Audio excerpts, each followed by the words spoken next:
किती विचार करशील? डोक्याला थोडा आराम दे.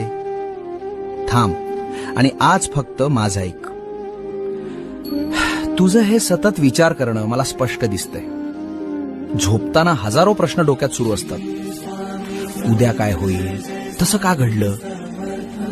स्वतःच्याच विचारांच्या जाळ्यात तू असा अडकलायस की आता तुलाच गुदमरल्यासारखं वाटतंय. शरीर थांबलेलं असतं, पण तुझा मेंदू रात्रंदिवस धावतोय.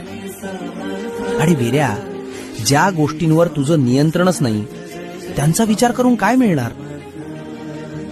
उद्याची काळजी करत बसलास तर आजचा आनंद कसा घेशील. भविष्याची चिंता आणि भूतकाळाचा त्रास, हे सगळं आता इथेच माझ्या झोळीत टाकून दे. तू फक्त प्रामाणिक कर्म कर, बाकी सगळं मी सांभाळतो. आता एक दीर्घ श्वास घे आणि सगळी चिंता सोड.